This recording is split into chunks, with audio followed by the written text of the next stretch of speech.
Hello guys, welcome to A B education. आज हम पढ़ेंगे बायोमोलिक्यूल्स का लेक्चर नंबर 5। अगर वीडियो पसंद आए तो पहले लाइक और सब्सक्राइब जरूर कर देना। अब हम पढ़ते हैं बायोमोलिक्यूल्स लिविंग स्टेट के बारे में। लास्ट लेक्चर में हमने पढ़ लिया था types of bonding in polysaccharides, proteins and nucleic acids. इनमें कौन कौन सी बॉन्डिंग्स होती हैं, किस किस टाइप्स की बॉन्डिंग होती है। अगर आपने नहीं देखा है वो लेक्चर तो लेक्चर नंबर 5 देख लेना। लेक्चर नंबर 4, ये लेक्चर नंबर 5 है, लेक्चर नंबर 4 देख लेना इससे पहले।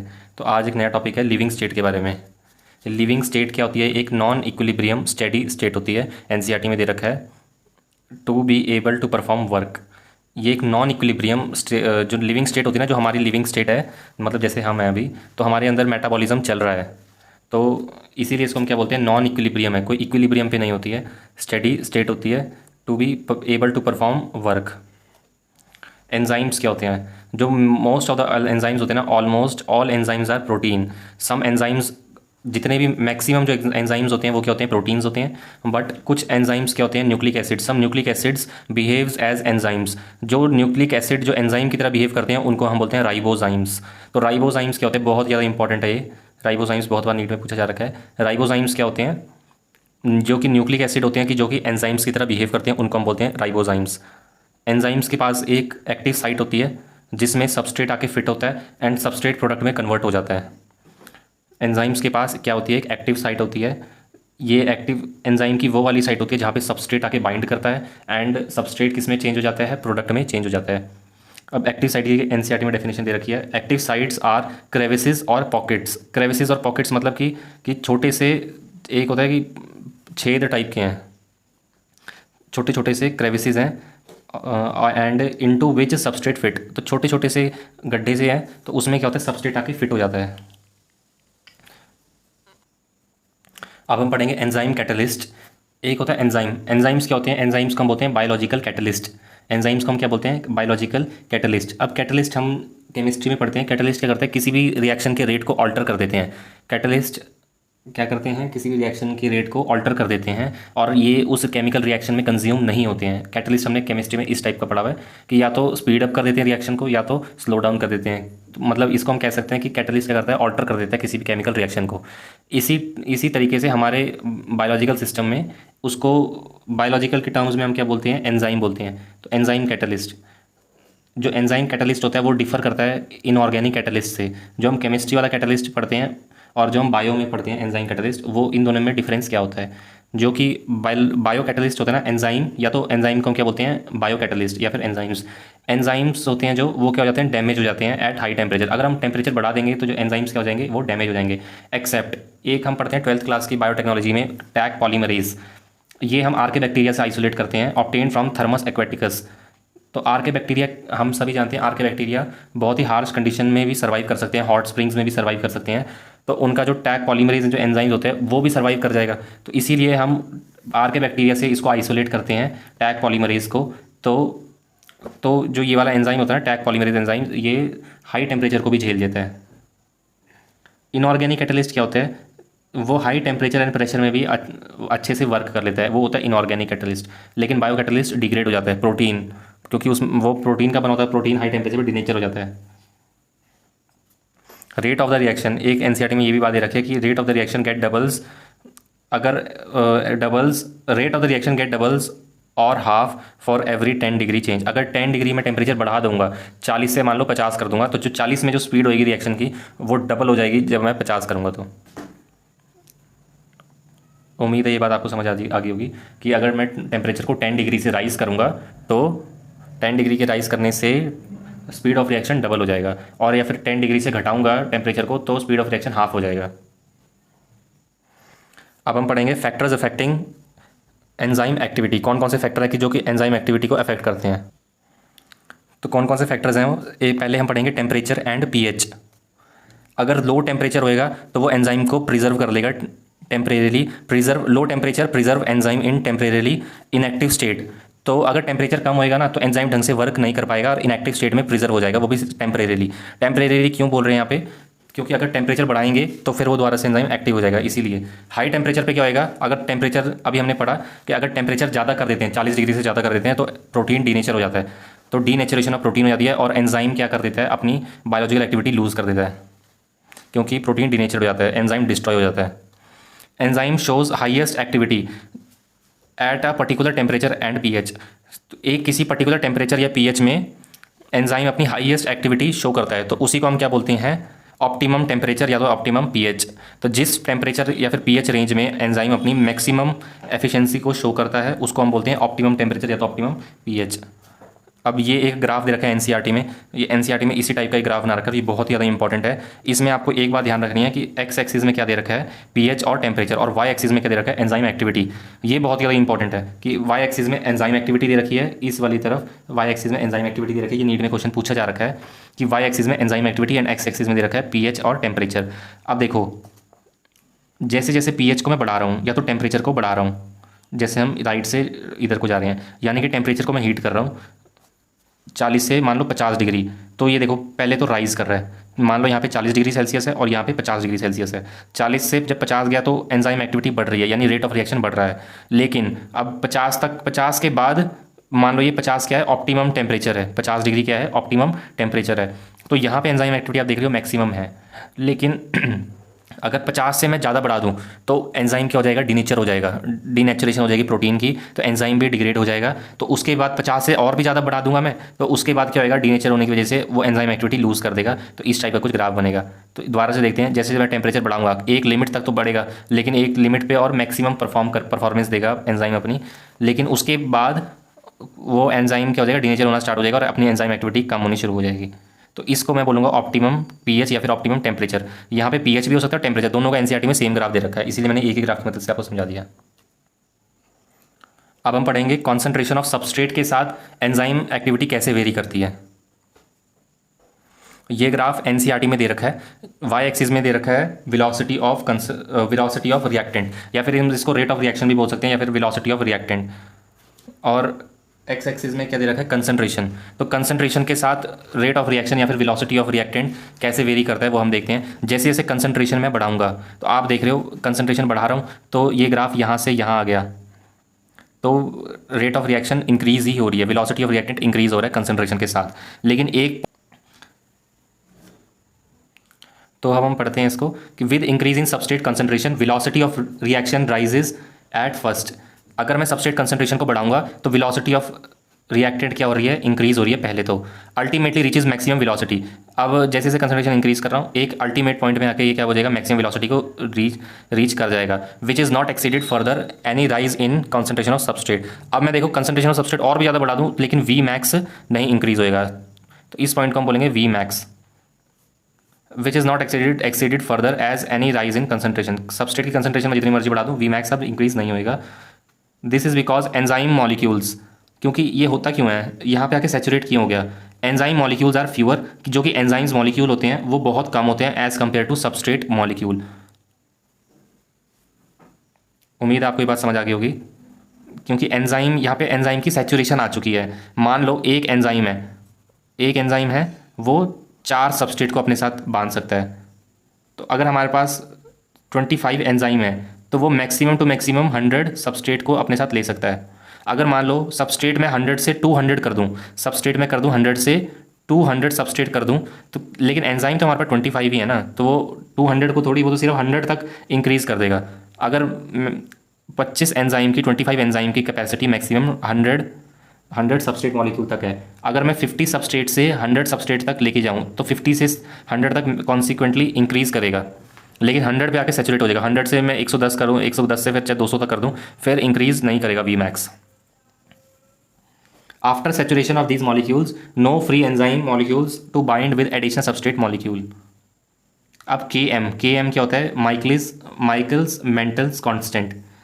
सब अब ये के एम बहुत ज़्यादा इंपॉर्टेंट वैल्यू है। के एम वैल्यू वो होती है वी मैक्स का आधा, वी मैक्स का हाफ, और उस पॉइंट पे concentration, substrate concentration at which reaction attains, substrate की उस कंसंट्रेशन में जहाँ पे वी मैक्स क्या हो जाए, half of the V max, substrate concentration at which reaction attains half of the V max.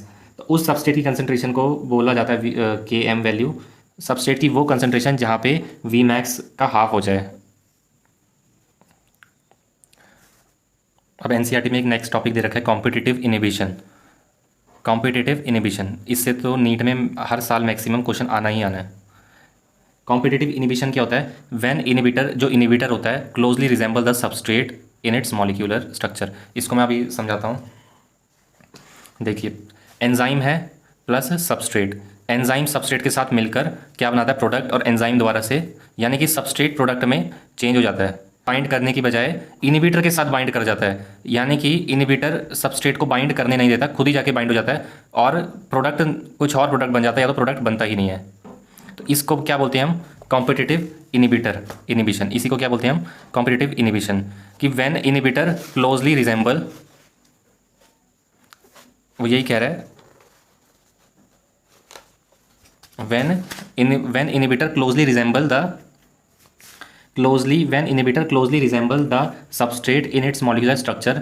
तो अगर इनिबिटर सबस्ट्रेट को मॉलिक्यूलर स्ट्रक्चर में रिजेंबल करेगा and inhibits activity of enzyme, it is known as competitive inhibitor.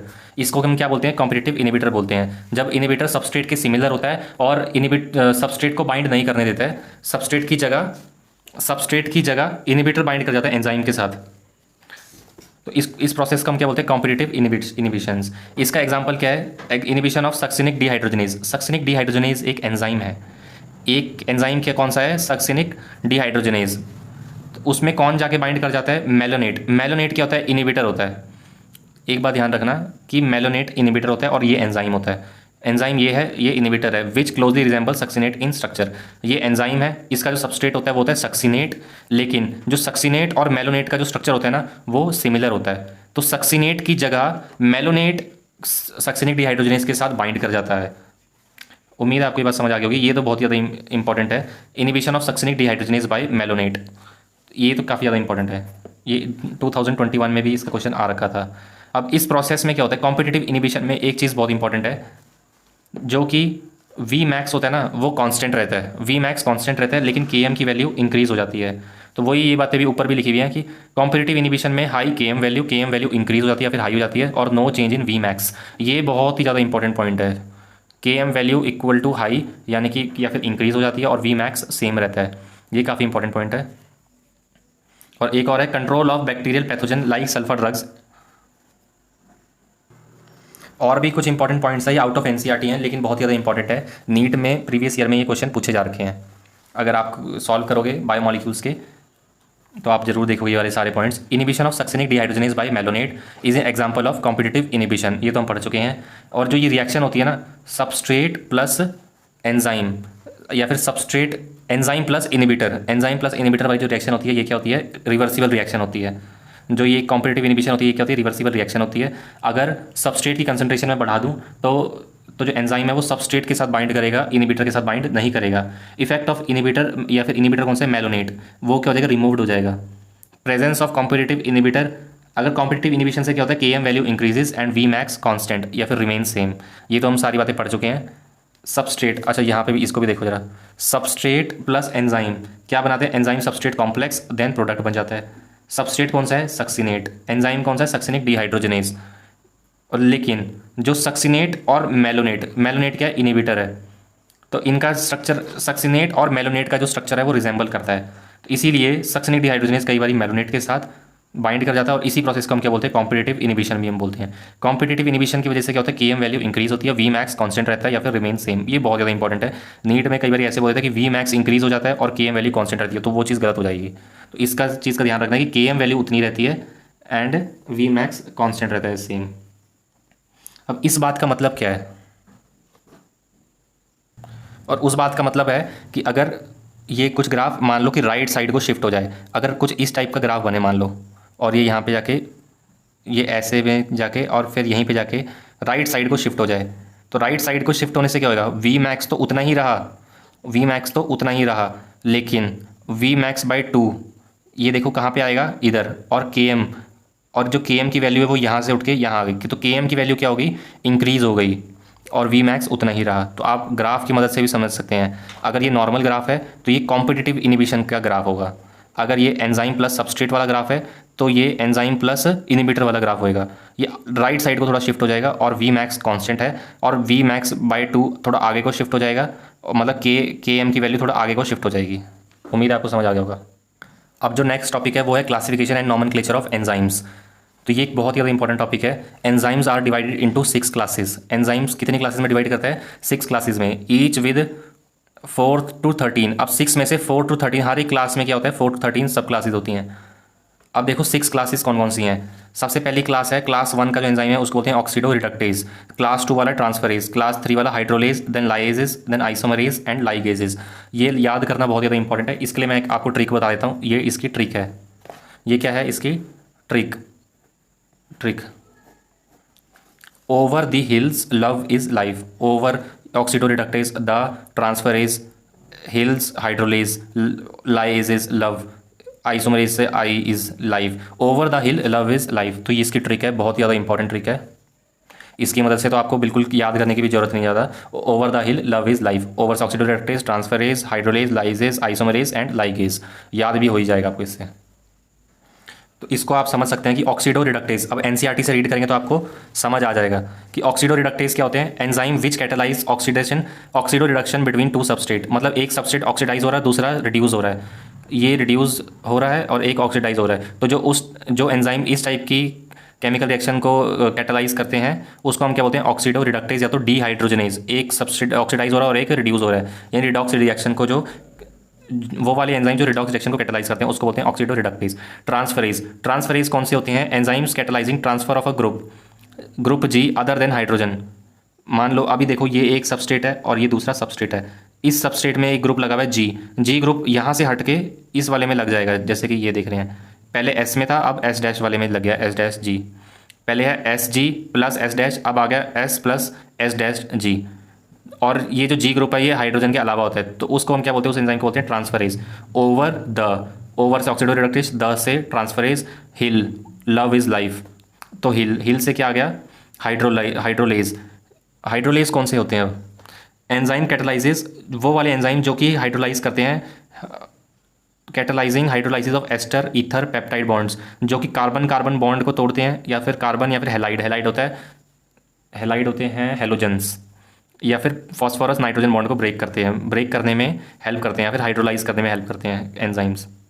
तो ये आपको समझ आ गया होगा। लाइजेज क्या होता है? Enzyme that catalyze removal of group from the substrate by mechanism other than hydrolysis leaving double bonds. मान लो जैसे कि ये कार्बन कार्बन में एक्स और वाई ग्रुप जुड़े हुए हैं, अब ये एक्स और वाई निकल के ये हट जाएंगे और वहाँ पे क्या बन जाएगा? एक डबल बॉन्ड। तो उस एंजाइम को हम क्या बोलते हैं? जो ये वाली रिएक्शन को कैटालाइज करता है उस एंजाइम को बोलते हैं लाइजेज। आइसोमरेज में क्या होता है? Include all the enzymes catalysing interconversion of optical या फिर ज्योमेट्रिकल और पोजिशनल आइसोमर्स। तो इसको पढ़ लेना, ये सब याद करने वाले हैं, बाकी मैंने आपको समझा तो दिया है। Ligases, enzyme catalysing linking together of two compounds. Enzyme which catalyse joining of, मतलब जो एंजाइम्स इनकी ज्वाइनिंग को, उनको बोलते हैं लाइगेजेस। लाइगेज मतलब लाइगेज से ही समझ आना, चिपकाना, मतलब कि चिपका देते हैं। जो जैसे हम बायोटेक में पढ़ते हैं डीएनए लाइगेज, जो कि 2 डीएनए मॉलिक्यूल को चिपका देते हैं। लाइगेज मतलब ग्लू की तरह एक्ट करते हैं। तो वो वाले रिएक्शंस जो कि कार्बन और ऑक्सीजन बॉन्ड या फिर carbon sulphur bond, carbon nitrogen या फिर फॉस्फोरस ऑक्सीजन बॉन्ड को चिपकाने का हेल्प करते हैं, उन एंजाइम्स को हम क्या बोलते हैं? लाइगेजेस। वो इस क्लास के अंदर आते हैं। Enzymes catalysing linking together of two compounds, example enzymes which catalyse joining of carbon oxygen, carbon sulphur, carbon nitrogen या फिर फॉस्फोरस ऑक्सीजन। नेक्स्ट जो टॉपिक है वो है कोफैक्टर्स। कौन सा टॉपिक है? कोफैक्टर। इसको मैं अपने नोट्स की मदद से पढ़ा दूंगा आपको अभी। अब हम पढ़ेंगे कोफैक्टर्स के बारे में। एंजाइम 2 टाइप के होते हैं, एक होता है कंपाउंड एंजाइम और एक होता है सिंपल एंजाइम्स। सिंपल एंजाइम सिर्फ और सिर्फ प्रोटीन पार्ट से बना होता है, लेकिन जो कंपाउंड एंजाइम होता है ना उसमें प्रोटीन पार्ट के साथ एक नॉन प्रोटीन पार्ट भी होता है, और अगर वो नॉन प्रोटीन पार्ट ना हो तो वो एंजाइम फंक्शनल नहीं होएगा। तो उस टाइप के एंजाइम को बोलेंगे हम कंपाउंड एंजाइम।